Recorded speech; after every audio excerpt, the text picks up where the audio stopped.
ಪ್ರಧಾನಿ ನರೇಂದ್ರ ಮೋದಿ ಅಯೋಧ್ಯೆಯ ರಾಮಲಲ್ಲನಿಗೆ ವಿಶೇಷ ಪೂಜೆಯನ್ನ ಸಲ್ಲಿಸಿದ್ದಾರೆ. ನೋಡಿ, ದೃಶ್ಯದಲ್ಲಿ ಗಮನಿಸ್ತಾ ಇದ್ರಿ, ಪ್ರಾಣ ಪ್ರತಿಷ್ಠೆ ಆದ ನಂತರದಲ್ಲಿ ಮೊಟ್ಟ ಮೊದಲ ಬಾರಿಗೆ ಮೋದಿ ಅಯೋಧ್ಯೆಗೆ ಭೇಟಿ ನೀಡ್ತಿರೋದು. ಜನವರಿ 22ನೇ ತಾರೀಕು ಅಯೋಧ್ಯೆಯ ಭವ್ಯವಾದ ರಾಮ ಮಂದಿರದಲ್ಲಿ ರಾಮಲಲ್ಲನ ಪ್ರಾಣ ಪ್ರತಿಷ್ಠಾಪನೆಯಲ್ಲಿ ಖುದ್ದು ಮೋದಿ ಹಾಜರಿದ್ರು. ಅದಾದ ನಂತರದಲ್ಲಿ ಪ್ರಥಮ ಬಾರಿಗೆ ನರೇಂದ್ರ ಮೋದಿ ಅವರು ಅಯೋಧ್ಯೆಗೆ ಭೇಟಿ ನೀಡಿರೋದು. ರಾಮಲಲ್ಲನ ವಿಶೇಷ ಪೂಜೆ ನಂತರದಲ್ಲಿ ಬೃಹತ್ ರೋಡ್ ಶೋ ಕೂಡ ನಡೆಸಲಿದ್ದಾರೆ ಪ್ರಧಾನಿ ನರೇಂದ್ರ ಮೋದಿ.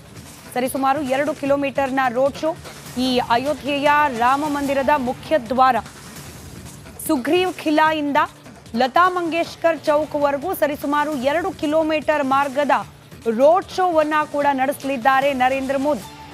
ಆ ರೋಡ್ ಶೋಗೆ ಪೂರ್ವಭಾವಿಯಾಗಿ ರಾಮಲಲ್ಲನಿಗೆ ದೀರ್ಘದಂಡ ನಮಸ್ಕಾರವನ್ನ ಸಲ್ಲಿಸಿ ವಿಶೇಷ ಪೂಜೆಯನ್ನ ಸಲ್ಲಿಸಿದ್ದಾರೆ ನರೇಂದ್ರ ಮೋದಿ. ಆ ಸಂದರ್ಭದ ದೃಶ್ಯವನ್ನ ನೀವು ಗಮನಿಸ್ತಾ ಇದ್ದೀರಿ.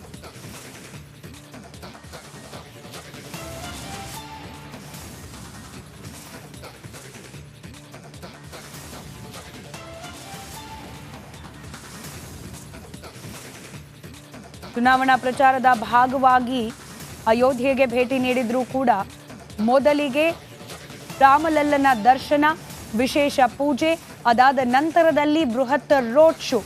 ಇದು ನರೇಂದ್ರ ಮೋದಿ ಅವರ ಇವತ್ತಿನ ದಿನಚರಿ. 7 ಗಂಟೆ ಸುಮಾರಿಗೆ ರೀಚ್ ಆಗಿದ್ದಾರೆ ಅಯೋಧ್ಯೆಯನ್ನ. ಅದಾದ ನಂತರದಲ್ಲಿ ರಾಮಲಲ್ಲನ ದರ್ಶನವನ್ನ ಪಡ್ಕೊಂಡಿದ್ದಾರೆ. ವಿಶೇಷ ಪೂಜೆ ಪುನಸ್ಕಾರಗಳನ್ನ ಕೂಡ ನೆರವೇರಿಸಿದ್ದಾರೆ. ಇನ್ಫ್ಯಾಕ್ಟ್ ರಾಮಲಲ್ಲನ ಪ್ರಾಣ ಪ್ರತಿಷ್ಠೆ ಆದ ನಂತರದಲ್ಲಿ ನಡೆದ ಮೊದಲ ರಾಮನವಮಿ ದಿನ ಕೂಡ ಮೋದಿ ಅಲ್ಲಿ ಹೋಗಿರಲಿಲ್ಲ. ಚುನಾವಣಾ ಪ್ರಚಾರ ನಿಮಿತ್ತ ಪ್ರಚಾರದ ಭಾಷಣದ ಸಂದರ್ಭದಲ್ಲಿ ರಾಮಲಲ್ಲನಿಗೆ ಸೂರ್ಯ ಕಿರಣಗಳ ಸ್ಪರ್ಶ ಆದ ಸಂದರ್ಭದಲ್ಲಿ ಚುನಾವಣಾ ಪ್ರಚಾರದ ಭಾಷಣದ ಸಂದರ್ಭದಲ್ಲೇನೆ ಜೈ ಶ್ರೀರಾಮ್ ಘೋಷಣೆಗಳನ್ನ ಕೂಗಿದ್ರು. ಅದಾದ ನಂತರದಲ್ಲಿ ವಿಮಾನದಲ್ಲಿ ಪ್ರಯಾಣ ಮಾಡೋ ಸಂದರ್ಭದಲ್ಲಿ ಆ ದೃಶ್ಯಗಳನ್ನ ತಮ್ಮ ಐಪ್ಯಾಡ್ನಲ್ಲಿ ಗಮನಿಸಿದ್ರು ಮೋದಿ. ಪ್ರಾಣ ಪ್ರತಿಷ್ಠೆ ದಿನ ಪೂಜಾ ಕಾರ್ಯದಲ್ಲಿ ಭಾಗಿಯಾಗಿದ್ರು. ಅದಾದ ನಂತರದಲ್ಲಿ ಅಯೋಧ್ಯೆಗೆ ಮತ್ತೆ ತೆರಳಲಿಕ್ಕೆ ಸಾಧ್ಯವಾಗಿರಲಿಲ್ಲ. ಇದೀಗ ಅಯೋಧ್ಯೆಯಲ್ಲಿದ್ದಾರೆ ನರೇಂದ್ರ ಮೋದಿ. ಪ್ರಾಣ ಪ್ರತಿಷ್ಠೆ ದಿನದಂದು ಖುದ್ದು ಹಾಜರಿದ್ರು ನರೇಂದ್ರ ಮೋದಿ ಅವರು. ಅದಾದ ನಂತರದಲ್ಲಿ ನೀಡ್ತಾ ಇರುವ ಮೊದಲ ಭೇಟಿ ದೃಶ್ಯದಲ್ಲಿ ಗಮನಿಸ್ತಾ ಇದ್ದೀರಿ. ರಾಮಲಲ್ಲನಿಗೆ ವಿಶೇಷವಾದ ಆರತಿಯನ್ನ ಸಮರ್ಪಿಸುತ್ತಿದ್ದಾರೆ ನರೇಂದ್ರ ಮೋದಿ ಅವರು. ಇದಾದ ನಂತರದಲ್ಲಿ ರೋಡ್ ಶೋನಲ್ಲಿ ಭಾಗಿಯಾಗಲಿದ್ದಾರೆ.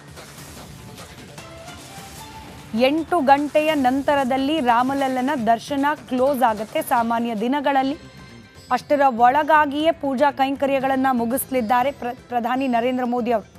ದೃಶ್ಯದಲ್ಲಿ ಗಮನಿಸ್ತಾ ಇದ್ದೀರಿ, ಅಯೋಧ್ಯೆಯಿಂದ ನೇರ ಪ್ರಸಾರದ ದೃಶ್ಯ. ರಾಮಲಲ್ಲನಿಗೆ ಆರತಿಯನ್ನು ಸಮರ್ಪಿಸಿದ್ದಾರೆ. ಅದಾದ ನಂತರದಲ್ಲಿ ದೀರ್ಘದಂಡ ನಮಸ್ಕಾರವನ್ನ ಕೂಡ ಸಮರ್ಪಿಸಿದ್ದಾರೆ ಮೋದಿ. ಇದಾದ ನಂತರದಲ್ಲಿ ಬೃಹತ್ ರೋಡ್ ಶೋನಲ್ಲಿ ಭಾಗಿಯಾಗಲಿದ್ದಾರೆ.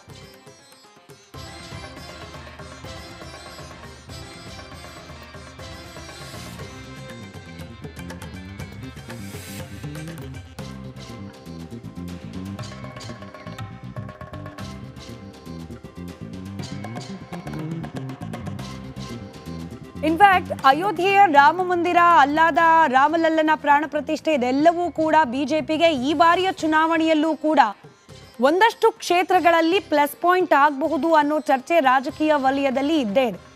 ಇನ್ಫ್ಯಾಕ್ಟ್ ಮೋದಿ ಅವರು ಕೂಡ ಚುನಾವಣಾ ಪ್ರಚಾರದ ಭಾಷಣದಲ್ಲಿ ರಾಮ ಮಂದಿರದ ವಿಚಾರವನ್ನ ಪ್ರಸ್ತಾಪ ಮಾಡಿದ್ದನ್ನು ನಾವು ಗಮನಿಸಿದ್ವಿ. ಇದೆಲ್ಲದರ ಜೊತೆಗೆ ರಾಮನ ಶಕ್ತಿ, ರಾಮನ ಆಶೀರ್ವಾದ ಬಿಜೆಪಿ ಪಕ್ಷದ ಮೇಲೆ ಇರುತ್ತೆ ಅನ್ನೋದನ್ನ ಕೂಡ ಅನೇಕ ಬಾರಿ ಪ್ರಸ್ತಾಪಿಸಿದ್ದಾರೆ ನರೇಂದ್ರ ಮೋದಿ. ಅದೇ ಆಶೀರ್ವಾದವನ್ನ ಅಯೋಧ್ಯೆಯಲ್ಲಿ ನಡೆಯಲಿರುವ ರೋಡ್ ಶೋನ ಪೂರ್ವಭಾವಿಯಾಗಿ ಪಡೆದುಕೊಳ್ಳೋ ಪ್ರಯತ್ನವನ್ನ ನರೇಂದ್ರ ಮೋದಿ ಅವರು ಮಾಡ್ತಿದ್ದಾರೆ. ಗಮನಿಸ್ತಿದ್ದೀರಿ ದೃಶ್ಯದಲ್ಲಿ ಅಯೋಧ್ಯೆಯಿಂದ ಬರ್ತಾ ಇರುವ ನೇರ ಪ್ರಸಾರದ ದೃಶ್ಯಗಳು ಇದು. ಮೋದಿ ಅವರು ಭೇಟಿ ನೀಡಿರೋದ್ರಿಂದ ಸಾಮಾನ್ಯ ಭಕ್ತರ ದರ್ಶನಕ್ಕೆ ಒಂದಷ್ಟು ಕಾಲ ತಡೆ ಹಿಡಿಯಲಾಗಿದೆ. ಪ್ರತಿನಿತ್ಯ ಸಾವಿರಾರು ಸಂಖ್ಯೆಯಲ್ಲಿ ದೇಶದ ಮೂಲೆ ಮೂಲೆಯಿಂದ, ಇನ್ಫ್ಯಾಕ್ಟ್ ವಿದೇಶಗಳಿಂದಲೂ ಕೂಡ ರಾಮ ಭಕ್ತರು ಆಗಮಿಸಿ ರಾಮಲಲ್ಲನ ದರ್ಶನವನ್ನ ಪಡೆದುಕೊಳ್ತಾ ಇದ್ದಾರೆ. ಜನವರಿ 22ರ ನಂತರದಲ್ಲಿ ಈಗ ಪ್ರಾಣ ಪ್ರತಿಷ್ಠೆ ನಂತರದಲ್ಲಿ ನರೇಂದ್ರ ಮೋದಿ ಅವರು ರಾಮಲಲ್ಲನ ದರ್ಶನವನ್ನ ಇದೇ ಮೊದಲ ಬಾರಿಗೆ ಪಡೆದುಕೊಳ್ತಾ ಇರೋದು. ಕಳೆದ ಕೆಲವೇ ದಿನಗಳ ಹಿಂದೆ ನಾವು ಗಮನಿಸಿದ್ವಿ, ರಾಷ್ಟ್ರಪತಿ ದ್ರೌಪದಿ ಮುರ್ಮು ಅವರು ಕೂಡ ಅಯೋಧ್ಯೆಗೆ ಭೇಟಿ ನೀಡಿ ರಾಮಲಲ್ಲನ ದರ್ಶನವನ್ನ ಪಡೆದುಕೊಂಡಿದ್ರು. ಇದೀಗ ಮೋದಿ ಅವರ ಸರದಿ. ರಾಮಲಲ್ಲನ ಪೂಜೆಯ ನಂತರದಲ್ಲಿ ಬೃಹತ್ ರೋಡ್ ಶೋವನ್ನ ನಡೆಸಲಿದ್ದಾರೆ ಅಯೋಧ್ಯೆಯ ಮುಖ್ಯ ರಸ್ತೆಗಳಲ್ಲಿ ನರೇಂದ್ರ ಮೋದಿ ಅವರು. ಉತ್ತರ ಪ್ರದೇಶ ಭಾಗದಲ್ಲಿ ಇರ್ತಕ್ಕಂಥ ಬಿಜೆಪಿಯ ಅಭ್ಯರ್ಥಿಗಳ ಪರವಾಗಿ ಆ ಮೂಲಕ ಮತ ಶಿಕಾರಿಯನ್ನ ನಡೆಸಲಿದ್ದಾರೆ. 2 ಕಿಲೋಮೀಟರ್ನ ರೋಡ್ ಶೋದಾಗಿರುತ್ತೆ. ರಾಮ ಮಂದಿರದ ಮುಖ್ಯ ದ್ವಾರ ಸುಗ್ರೀವ್ ಖಿಲಾ ಅಂತ ಹೇಳಿ ಆ ಜಾಗವನ್ನ ಕರೆಯಲಾಗುತ್ತೆ. ಅಲ್ಲಿಂದ ಪ್ರಾರಂಭವಾಗಿ ಲತಾ ಮಂಗೇಶ್ಕರ್ ಚೌಕ್ವರೆಗೂ ಕೂಡ ಈ ರೋಡ್ ಶೋ ಸಾಗುತ್ತೆ ಅನ್ನೋ ಮಾಹಿತಿ ಇದೆ.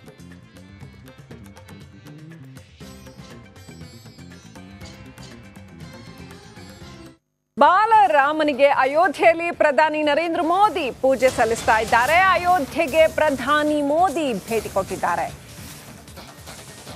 ಪೂಜೆ ಸಲ್ಲಿಸಿ ಆಗಿರ್ತಕ್ಕಂಥದ್ದು ಈಗ ತಾನೇ ನೋಡಿದ್ವಿ. ಅಯೋಧ್ಯೆಯಲ್ಲಿ ಪ್ರಧಾನಿ ಮೋದಿ ಪೂಜೆ ಸಲ್ಲಿಸಿದ್ರು ಬಾಲರಾಮನಿಗೆ. ಪೂಜೆಯ ಬಳಿಕ ನಮೋ ರೋಡ್ ಶೋ ಇರುವಂಥದ್ದು. ಪ್ರಧಾನಿಗೆ ಸಿಎಂ ಯೋಗಿ ಆದಿತ್ಯನಾಥ್ ಸಾಥ್ ಕೊಡ್ತಾ ಇರುವಂಥದ್ದು. ರಾಮ ಜನ್ಮಭೂಮಿ ಪಥದಿಂದ ಈ ನಮೋ ಮೆಗಾ ರೋಡ್ ಶೋ ನೋಡ್ತಾ ಇದ್ದೀರಾ ದೃಶ್ಯಗಳಲ್ಲಿ. ಹೇಗಿದೆ ರೋಡ್ ಶೋನ ಭರ್ಜರಿ ಸಿದ್ಧತೆ, ಹೇಗೆ ನಡೀತಾ ಇದೆ ರೋಡ್ ಶೋ ಅನ್ನೋದನ್ನ. ಅಯೋಧ್ಯೆ ರಾಮನೂರಲ್ಲಿ ಮೋದಿ ರೋಡ್ ಶೋ. तो ये देखिए कि नैरेटिव क्या आपने जो देश को संस्कृति को आपने एक हाशिए पर डाला, तो जो सबसे पहला लिटिगेशन था वो स्वागत के लिए खड़ा है. यह बात इस वोट के और वोट के ये वोट बैंक की सियासत को समझना पड़ेगा कि आप अयोध्या को नहीं नकार सकते, आप श्री राम लला को नहीं नकार सकते, आप बीजेपी से आपको पीएम मोदी से कोई बैर हो सकता है, लेकिन आपको भारत संस्कृति से बैर करेंगे तो वो दिखेगा. बिल्कुल विनोद जी, आप बने रहिए हमारे साथ. शैलेंद्र मिश्रा हमारे सहयोगी लगातार हमारे साथ जुड़े हुए हैं. शैलेंद्र, हम देख पा रहे हैं तस्वीरों के जरिए कि ಅಯೋಧ್ಯೆಯ ರಂಗೆ ಬೇರೆ, ಅಯೋಧ್ಯೆಯಲ್ಲಿ ಮೋದಿ ರ್ಯಾಲಿಯ ರಂಗೆ ಬೇರೆ. ನೀವು ನೋಡ್ತಾ ಇದ್ದೀರಾ, ದೇಶದಾದ್ಯಂತ ಮೋದಿ ರ್ಯಾಲಿ ನಡೀತು. ಆದ್ರೆ ಇವತ್ತು ಅಯೋಧ್ಯೆಯಲ್ಲಿ ನಡೀತಾ ಇರ್ತಕ್ಕಂಥ ನಮೋ ರ್ಯಾಲಿಯ ರಂಗೆ ಬೇರೆ ಅನ್ನೋದು ಗೊತ್ತಾಗ್ತಾ ಇದೆ. ನೋಡಿ, ಪಕ್ಕದಲ್ಲಿ ಯೋಗಿ ಆದಿತ್ಯನಾಥ್ ಇದ್ದಾರೆ. ಹಾಗೇನೆ ಆ ಇಡೀ ಒಂದು ಅಯೋಧ್ಯೆಯ ಮಾಹೋಲ್ ಇದೆ ಅಲ್ಲ, ಅದು ಎಷ್ಟು ಚೆನ್ನಾಗಿ ಅಲ್ಲಿ ಹೊಮ್ಮತಾ ಇದೆ ಅನ್ನೋದು, ಅಲ್ಲಿನ ಪ್ರತಿ ಬೆಳಕಿನ ಕಿರಣಗಳಲ್ಲಿ ರಾಮನೂರಿನ ವಿಶೇಷತೆ ಹೊಮ್ಮತಾ ಇರುವಂಥದ್ದನ್ನು ನೋಡ್ತಾ ಇದ್ದೀವಿ. ಪ್ರಧಾನಿ ಮೋದಿ ಇದರ ಈ ಒಂದು ರಾಮ ಮಂದಿರದ ಉದ್ಘಾಟನೆಯ ನಂತರದಲ್ಲಿ ಈಗ ಮೊದಲ ಬಾರಿಗೆ ಈ ಥರದ ಒಂದು ರೋಡ್ ಶೋ, ಅಂದರೆ ಅಲ್ಲಿನ ಇಡೀ ಅಯೋಧ್ಯೆಯ ನಾಗರಿಕರೊಂದಿಗೆ ಕನೆಕ್ಟ್ ಆಗುವಂಥ ಒಂದು ಸುಂದರ ಕ್ಷಣ ಅಂತಾನೆ ಹೇಳಬೇಕು. ಅಫ್ಕೋರ್ಸ್ ಚುನಾವಣೆಗಳಿದ್ದಾವೆ, ಚುನಾವಣೆಗಳ ಸಂದರ್ಭ ಇದು. ರ್ಯಾಲಿ ಚುನಾವಣಾ ಉದ್ದೇಶವೂ ಹೌದು. ಆದರೆ ಇವತ್ತಿನ ಅಂದರೆ ಈ ಸಾರಿಯ ಕಾಂಟೆಕ್ಸ್ಟ್ ಏನಪ್ಪ ಅಂತಂದ್ರೆ, ಅಯೋಧ್ಯೆಯಲ್ಲಿ ರಾಮ ಮಂದಿರ ನಿರ್ಮಾಣ ಆಗಿದೆ ಮತ್ತು ಪ್ರಧಾನಿ ಮೋದಿ ರಾಮನಿಗೆ ಪೂಜೆ ಸಲ್ಲಿಸಿದ್ದಾರೆ. ಸೊ ಆ ಹಿನ್ನೆಲೆಯಲ್ಲಿ ಇದೊಂದು ಬೇರೆಯದೇ ದೃಶ್ಯ. ಭಾರತದ ರಾಜಕೀಯದ ಇತಿಹಾಸದಲ್ಲಿ ಇದೊಂದು ರೀತಿಯ ಐತಿಹಾಸಿಕ ಕ್ಷಣ ಅಂತಾನೆ ಹೇಳಬೇಕು. ಯಾಕಂತಂದ್ರೆ ರಾಮ ಮಂದಿರ ನಿರ್ಮಾಣದ ಹೋರಾಟ ಇದೆಯಲ್ಲ, ಅದು ಸುಮಾರು ಅರ್ಧ ಶತಮಾನದ ಭಾರತದ ರಾಜಕೀಯವನ್ನ ಡಿಫೈನ್ ಮಾಡಿರ್ತಕ್ಕಂಥ ಒಂದು ಹೋರಾಟ, ನಿರೂಪಿಸಿರ್ತಕ್ಕಂಥ ಒಂದು ಹೋರಾಟ. ಈಗ ಆ ಹೋರಾಟ ಮುಗಿದು ರಾಮ ಮಂದಿರ ನಿರ್ಮಾಣ ಆಗಿ ಪ್ರಧಾನಿ ಮೋದಿ ಅವರು ತಮ್ಮ ಅಮೃತ ಹಸ್ತದಿಂದ ಅಲ್ಲಿ ಬಾಲರಾಮನನ್ನ ಪ್ರತಿಷ್ಠಾಪನೆ ಮಾಡಿ ಇದೆಲ್ಲ ಆಗಿ ಈಗ ಚುನಾವಣೆಗಳು ಎದುರಿದ್ದಾವೆ. ಅವರ ರೋಡ್ ಶೋ ನಡೆದಿದೆ. ಅಯೋಧ್ಯೆಯಲ್ಲಿ ನಡೆದಿರ್ತಕ್ಕಂಥ ರೋಡ್ ಶೋಗೆ ಕೇವಲ ರಾಜಕೀಯ ಮಹತ್ವ ಮಾತ್ರ ಅಲ್ಲ, ಒಂದು ಐತಿಹಾಸಿಕ ಮಹತ್ವ ಕೂಡ ಇದೆ. ಅದ್ರ ಜೊತೆಗೆ ಅಲ್ಲಿ ಅಫ್ಕೋರ್ಸ್ ರಾಜಕೀಯವಾಗಿರ್ತಕ್ಕಂಥ ಎಲ್ಲ ಆಯಾಮಗಳು ಕೂಡ ಈ ರ್ಯಾಲಿಗಿದೆ. ಅದರ ಜೊತೆಗೆ ರಾಜಕೀಯ ಇತಿಹಾಸದ ಒಂದು ನೋಟ ಕೂಡ ಈ ರ್ಯಾಲಿಗೆ ಇದೆ. ಕೇವಲ ಒಂದು ಚುನಾವಣಾ ರ್ಯಾಲಿ ಮಾತ್ರವಲ್ಲ ಇದು, ಇಡೀ ಅಯೋಧ್ಯೆಯ ಇತಿಹಾಸ, ಭಾರತ ದೇಶದ ಸುಮಾರು 50 ವರ್ಷಗಳ ಕಳೆದ 50 ವರ್ಷಗಳ ಚುನಾವಣೆಯ ನರೇಷನ್ ಅನ್ನ ಕಟ್ಟಿಕೊಟ್ಟಿದೆ, ಕಥನವನ್ನ ಕಟ್ಟಿಕೊಟ್ಟಿದೆ. ಅಂಥ ಒಂದು ರ್ಯಾಲಿ ಈಗ ನಡೀತಾ ಇದೆ. ಬಾಲರಾಮನ ಪ್ರತಿಷ್ಠಾಪನೆಯ ನಂತರದಲ್ಲಿ ಟೆಂಟ್ನಲ್ಲಿ ಇದ್ದಂಥ ರಾಮಲಲ್ಲ ಈಗ ಅದ್ಭುತವಾದ ಪರಮಾದ್ಭುತವಾದ ದೇವಸ್ಥಾನದಲ್ಲಿ, ಮಂದಿರದಲ್ಲಿ ವಿರಾಜಮಾನನಾಗಿದ್ದಾನೆ. ಆ ನಂತರದಲ್ಲಿ ಇವತ್ತು ಬಾಲರಾಮನಿಗೆ ಪೂಜೆ ಸಲ್ಲಿಸಿ ಪ್ರಧಾನಿ ಮೋದಿ ಅಯೋಧ್ಯೆಯ ಜನಗಳೊಂದಿಗೆ ಕನೆಕ್ಟ್ ಆಗುವಂಥ ಒಂದು ರ್ಯಾಲಿ ಇದು. ಎಷ್ಟೆಲ್ಲ ಸಂಘರ್ಷಗಳು, ಎಷ್ಟೆಲ್ಲ ರಾಜಕೀಯ ಜಿದ್ದಾಜಿದ್ದಿಗಳು ರಾಮನ ಹೆಸರಲ್ಲಿ ನಡೆದು ಹೋದವು. ಅದು ಎಷ್ಟು ನೀರು ಅಯೋಧ್ಯೆಯಲ್ಲಿ ಸರಿಯೂ ನದಿಯಲ್ಲಿ ರಾಮನ ಹೆಸರಲ್ಲಿ ಕಳೆದ ಅರ್ಧ ಮುಕ್ಕಾಲು ಶತಮಾನದಲ್ಲಿ ಸಂಘರ್ಷದ ಹೊಳೆ ಹರಿತು ಅನ್ನೋದನ್ನ ಇಡೀ ಭಾರತದಾದ್ಯಂತ ನಾವು ನೋಡಿದ್ವಿ. ಆದರೆ ಈ ಸಾರಿಯ ಚುನಾವಣೆ ಬಹಳ ವಿಶೇಷವಾದ, ಅಯೋಧ್ಯೆ ರಾಮ ಮಂದಿರಕ್ಕೆ ಸಂಬಂಧಪಟ್ಟಂತೆ ಬಹಳ ವಿಶೇಷವಾದ ಚುನಾವಣೆ. ಪ್ರತಿಯೊಬ್ಬರು ಕೂಡ ಭಾರತದಲ್ಲಿ ಯಾವುದೇ ಪಕ್ಷ ಭೇದ ಇಲ್ಲದೆ ಅಥವಾ ಅಭಿಪ್ರಾಯ ಭೇದಗಳನ್ನು ಬದಿಗಿಟ್ಟು ರಾಮಲಲ್ಲಾನ ಮಂದಿರವನ್ನ ಸೆಲೆಬ್ರೇಟ್ ಮಾಡ್ತಾ ಇರುವಂಥ, ಸಂಭ್ರಮಿಸ್ತಾ ಇರುವಂಥ ಒಂದು ಸಂದರ್ಭ. ಅದರ ನಡುವೆನೇ ಚುನಾವಣೆಗಳು ಬಂದಿದ್ದಾವೆ, ಲೋಕಸಭಾ ಚುನಾವಣೆ ಬಂದಿದೆ. ರಾಮ ಸಮಾಧಾನದ ಸಂಕೇತ, ಶಾಂತಿಯ ಸಂಕೇತ ಅಂತ ಈ ಹಿಂದೆ ರಾಮ ಮಂದಿರದ ಪ್ರತಿಷ್ಠಾಪನೆ ಸಂದರ್ಭದಲ್ಲಿ ಪ್ರಧಾನಿ ಮೋದಿ ಅವರು ಮಾಡಿದ ಭಾಷಣವನ್ನು ನಾವು ನೆನ್ಪು ಮಾಡ್ಕೊಳ್ಬೋದು. ಅಲ್ಲಿ ಒಂದೇ ಒಂದು ಶಬ್ದ ಅವರು ರಾಜಕೀಯ ಮಾತನಾಡಲಿಲ್ಲ. ಅವತ್ತು ರಾಮ ಶಾಂತಿಯ ಸಂಕೇತ, ಸಮಾಧಾನದ ಸಂಕೇತ ಅನ್ನೋದನ್ನ ಹೇಳಿದ್ರು. ಸೊ ಅದೇ ರೀತಿನಲ್ಲಿ ಆ ಒಂದು ನರೇಷನ್ನಲ್ಲೇ ತಗೊಂಡು ಹೋಗ್ತಾ ಇದ್ದಾರೆ. ಎಲ್ಲವೂ ಸುವ್ಯವಸ್ಥಿತವಾಗಿ ಆಗಬೇಕು, ಶಾಂತಿಯುತವಾಗಿ ಇರಬೇಕು, ಸೌಹಾರ್ದಯುತವಾಗಿ ನಡಿಬೇಕು ಅಂತ. ಇವತ್ತಿನ ಅಯೋಧ್ಯೆ ವೀಕ್ಷಕರೇ, ಬಹಳ ವಿಶೇಷವಾಗಿರ್ತಕ್ಕಂಥ ಅಯೋಧ್ಯೆ ಇವತ್ತು ನೀವು ನೋಡ್ತಾ ಇರ್ತಕ್ಕಂಥದ್ದು. ಒಂದು, ಅಲ್ಲಿ ಬೇಕಾದಷ್ಟು ಇನ್ಫ್ರಾಸ್ಟ್ರಕ್ಚರ್ ಡೆವಲಪ್ಮೆಂಟ್ ಆಗಿದೆ, ಆಗ್ತಾ ಇದೆ, ಪಾಯಿಂಟ್ ನಂಬರ್ 1. ಇನ್ನೊಂದೇನು ಅಂತಂದರೆ, ಇದು ಸೌಹಾರ್ದತೆಯ ಅಯೋಧ್ಯೆ, ಶಾಂತಿಯ ಅಯೋಧ್ಯೆ, ಸಮಾಧಾನದ ಅಯೋಧ್ಯೆ, ರಾಮಲಲ್ಲ ವಿರಾಜಮಾನನಾಗಿರುವ ಅಯೋಧ್ಯೆ ಅಂತ. ಅಯೋಧ್ಯೆಯಲ್ಲಿ ಒಂದು ಅದ್ಭುತವಾದ ರೋಡ್ ಶೋ, ವಿಜುವಲ್ ಟ್ರೀಟ್ ಅಂತಾನೆ ಹೇಳಬೇಕು, ನೋಡ್ತಾ ಇದ್ವಿ. ಸಾಕಷ್ಟು ಜನ ನೆರೆದಿದ್ದಾರೆ ಅಲ್ಲಿ. ಬಹುಶಃ ಅಲ್ಲಿ ಸಾವಿರಾರು ಜನಗಳು ನೆರೆದಿರ್ತಕ್ಕಂಥದ್ದು ಪ್ರಧಾನಿ ಮೋದಿ ಅವರ ರ್ಯಾಲಿಗೆ.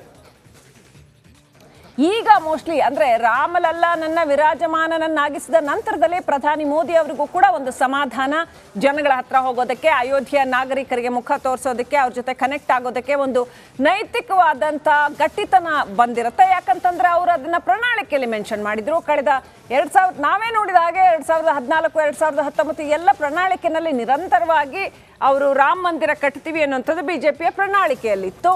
ಈಗ ಆ ಪ್ರಣಾಳಿಕೆಯ ಮಾತುಗಳು ಪೂರೈಕೆಗೊಂಡ ಹರ್ಷದಲ್ಲಿ ಒಂದು ರ್ಯಾಲಿಯನ್ನ ಮಾಡ್ತಾ ಇದ್ದಾರೆ. ಅಫ್ಕೋರ್ಸ್ ಈ ಸಾರಿಯ ಚುನಾವಣೆಗಳ ಕಾಂಟೆಕ್ಸ್ಟ್ ಅಂತೂ ಇದ್ದೇ ಇದೆ.